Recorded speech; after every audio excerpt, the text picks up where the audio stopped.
와우! 달슨의 라이브! 요즘 프리미어리그에서는 아스날보다는 첼시가 더 큰 고민이 아니냐 이런 얘기 좀 많이 나옵니다.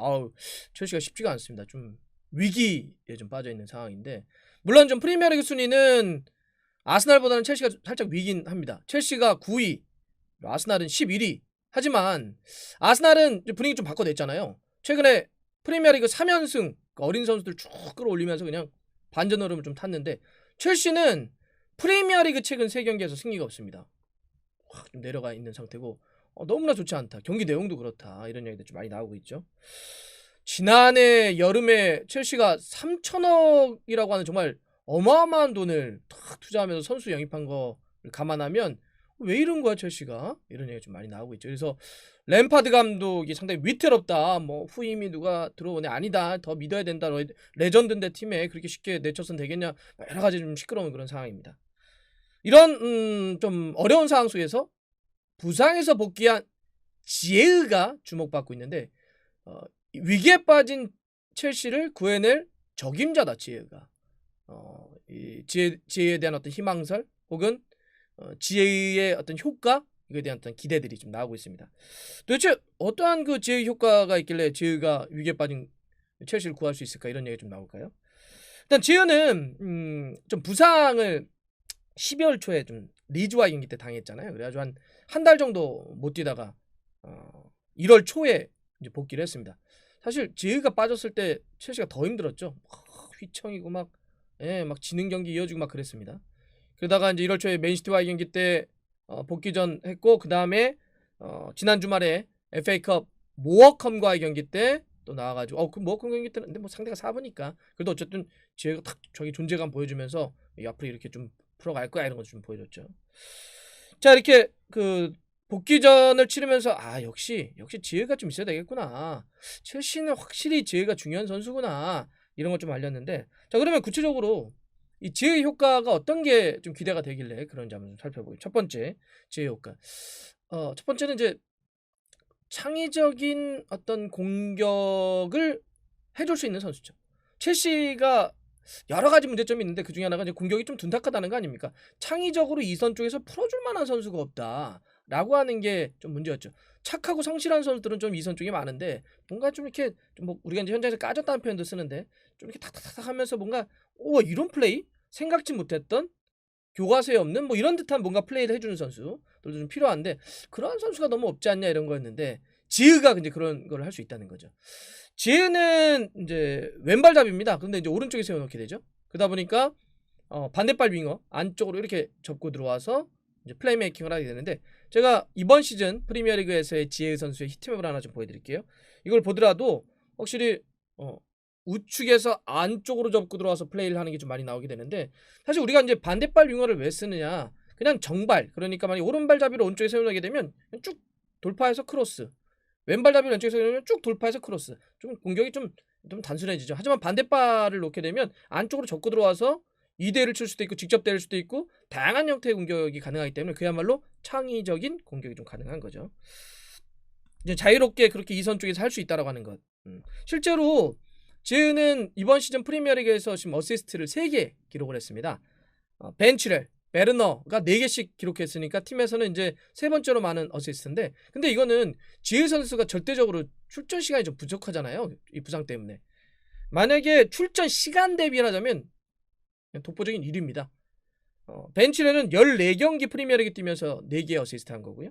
베르너는 17경기 프리미어리그 뛰면서 4개 어시스트 한 건데, 지금 지혜는 8경기에서 3개 어시스트니까 진짜 출전 시간 대비, 실제로 제가 90분당 기준으로 한번 계산해봤더니 90분당 0.6개로 그냥 1위입니다. 2위하고 2배 차이에요. 압도적인 1위이고요. 키패스 같은 경우도 90분 기준으로 2.6회예요. 그것도 오도이가 3회 정도 되더라고요. 오도이에서는 2위입니다. 그래서 그런지 지난번에도 오도이하고 같이 나와서 오도이가 막 최근에 폼이 올라가니까 폼이 좋더라고요. 이렇게 지혜 선수의 어떤 창의적인 공격이 좀 기대가 된다. 이게 첫 번째 효과. 두 번째는 U자형 공격에서의 탈피도 가능합니다. 사실 U자형 그러면은 아르테타 감독의 아스날의 공격만 우리가 뭐 하객진이 어떤 애, U자가 어떤 애 이런 얘기를 했지만, 첼시도 만만치 않았어요. 뭐 베르너나 카이 하베르츠를 너무 측면 쪽만 세우는 거 아니냐. 그래서 베르너 같은 뭐 윙러너라는 표현도 썼죠. 윙으로 자꾸 쓴다고 그래서. 카이 하베르츠도 막 이 오른쪽 측면 쪽으로 많이 세우다 보니까 실제로 너무 그 공격이 측면 쪽으로만 많이 치우쳐졌다. 최근 프리미어리그 경기였던 첼시와 맨시티 경기만 놓고 보더라도 그 크로스 공격의 숫자가 2배로 첼시가 더 많았어요. 맨시티가 5개 크로스 공격을 했는데 첼시가 12개, 2배 이상 차이가 좀 났었고요. 그래서 이렇게 이제 크로스 공격, 너무 그냥 U자인 공격만 역시 첼시 역시도 하는 게 좀 문제다. 그러니까 첼시 공격이 좀 투박하다. 이런 공격이 많았는데 이것도 탈피시킬 수 있는 선수가 지혜라는 거죠. 제가 모어컴 경기에서의 지혜 선수가 그 오도이 선수에게 기가 막히게 왼발로 찍어쳐가지고 어시스트 했던 이 장면 하나 보여드릴게요. 자, 어떻죠? 네. 지혜가 가운데로 역시 이렇게 접고 들어와서 가운데서 앞쪽으로 전진 패스, 쫙 무빙 패스를 넣어주잖아요. 이런 식의 어떤 공격을 하다 보니까 첫 번째 얘기했던 창의전 효과와 더불어서 U자형을 탈피해서 가운데에서 어떤 공격 전개도 가능하게 해줄 선수가 바로 지혜라는 거죠. 이렇게 두 번째 효과. 또 세 번째 효과는 연쇄 이동인데 지혜 선수가 안정적으로 이렇게 오른쪽 측면에서 가운데로 들어가는 이런 플레이를 해줄 수 있다고 한다면 누구를 이동시킬 수 있을까요? 네, 맞습니다. 카이 하베르츠를 이제는 그냥 오른쪽 측면이 아니라 가운데에서도 갈 수 있는 게 되는 거잖아요. 이쪽은 지혜에게 맡기면 되니까 이런 연쇄 효과가 있는 거고. 그래서 모어컴 경기 때도 보면 그 경기가 사실 대표적이었죠. 그래서 카이 하베르츠가 와, 역시 카이 하베르츠는 내려 쓰거나 측면 쪽 말고 되도록이면 가운데서 위로 올렸어야 되는 선수잖아요. 그래서 물론 뭐 모어컴 계속 말씀드리지만 4부니까 감안해야 되지만 그래도 역시 카이 하베르츠가 가운데서 공격적으로 뛰니까 훨씬 더 골도 넣고 더 잘하잖아요. 이런 연쇄 효과. 그러면서 카이 하베르츠가 가게 되면 또 다른 마운트라든지 플래시카 같은 선수들이 더 이선 쪽에 가운데서 이런 선수들이 특히 첼시가 좀 부족했던 그 하프 스페이스 공략 그거를 가운데서 계속 해줄 수 있기 때문에 첼시의 공격력을 더욱더 파괴력 있게 만들 수 있다.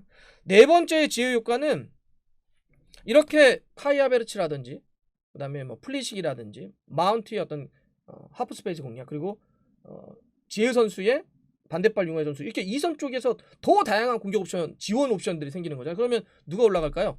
전방에 결정력이 올라갈 수밖에 없죠. 지루는 어떻게 될지 모르겠는데 뭐 지루라든지 에이브람 뭐 베르너도 조금 더 가운데를 쓸 수 있죠. 물론 베르너는 딱 가운데 받기보다는 뭐 좀 더 측면과 가운데를 더 오가게 하면 좋은데 어쨌든 전방에서 골을 넣을 수 있는 선수들이 이선 쪽에서 아주 다양한 형태의 패스들이 만들어지게 된다면 더 많은 골을 넣을 수도 있다. 이것도 효과가 될 거고. 다섯 번째는 이거는 이제 전체적으로 이렇게 앞선이 강해지고 안정적이 되면 어떻게 돼요? 뒤도 당연히 앞이 강화되면 뒤도 더 좀 안정감을 가질 수가 있습니다. 사실 첼시가 좀 수비가 좀 문제잖아요.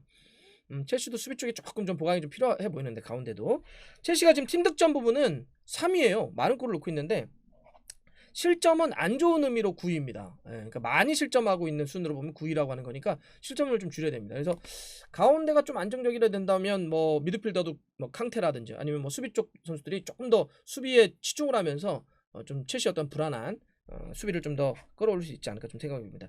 이런 어떤 5가지 효과가 지에게 좀 기대하고 있는 그런 부분인데 하지만 대전제는 있죠. 부상당하면 안 됩니다. 지혜는 부상이 너무 많아요. 유리몸 요거만 좀 탈피해서 조심할 수 있다고 한다면 분명히 지혜 효과는 있을 것 같습니다. 자, 지혜가 복귀한 다음에 최근 경기들이 좀 좋았는데 요 경기 또 중요하겠죠. 다가오는 경기입니다.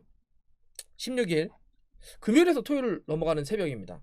5시인데 풀함과의 원정 경기를 이제 첼시가 떠나야 되는데 이 경기 때는 최근 프리미어리그 3연패 위기에서 첼시가 좀 벗어날 수 있을지 또 거기서 지혜 선수는 어떠한 전술적인 움직임을 또 가져가면서 역시 지혜구나 이런 얘기를 좀 평가를 받을 수 있을지 또 한번 지켜보겠습니다.